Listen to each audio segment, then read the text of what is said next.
We know there's an extra million, as he said, and he shows on the page. And so you'd add that extra 6 zeros, and then that gets you to 282, which is a number that he's showing here.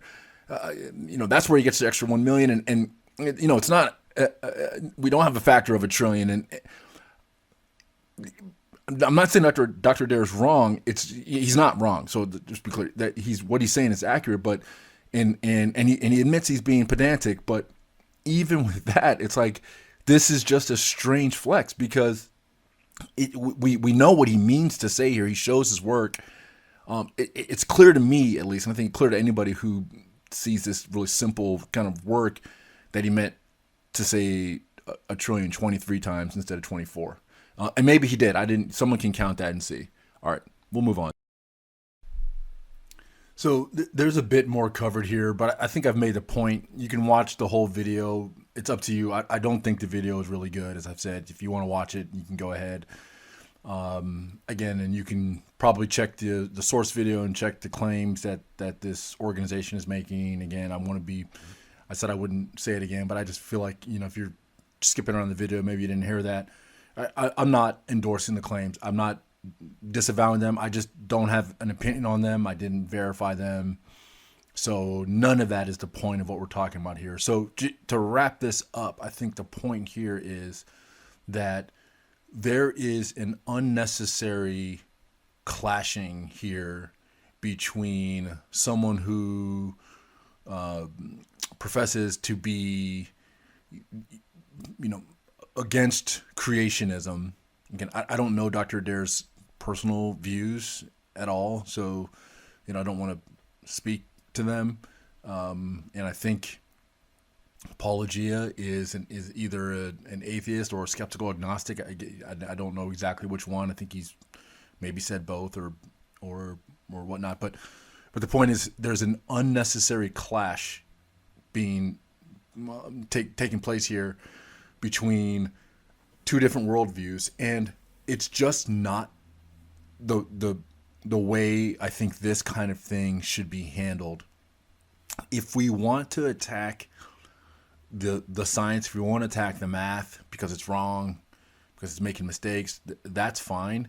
But we can't attack math and science or any set of objective evidence or data using ad hominems. And what I mean by that is the literal ad hominem fallacy, where we attack based purely on the identity of a person who's giving the information and not on the substance of the information. And I think if you look through this video and you're fair, you'd see that most of the attacks here, at least had ad hominem motivations behind them, because if a lot of these statements were said by any one of the number of esteemed people who I showed to you, it is very unlikely that Dr. Adair would have made these same criticisms.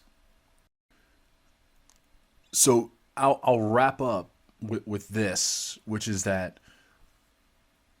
amongst the people who understand science at the deepest levels, there are people who have realized that there is a point of science that we can't get beyond.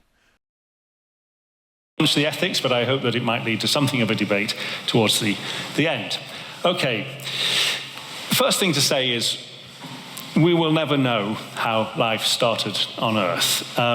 Even if we invented a time machine and we were able to go back 4 billion years to the origin of life, we could not agree among ourselves as scientists in this field. Where should we go? Should we go into the atmosphere? Should we find a beach? These are stromatolites that you can see. There's actually living rocks, you may say. Should we go down into the depths of the ocean?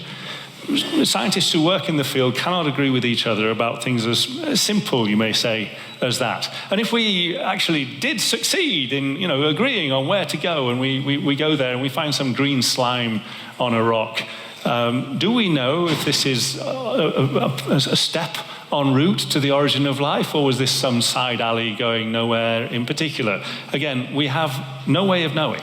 So even if we had a time machine, we still wouldn't be able to answer the question.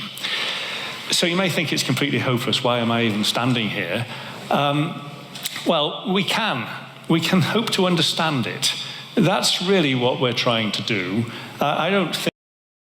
If you want to call it a frontier, or if you want to call it the observable scientific universe, or any other phrase, there's a point that we can't get beyond.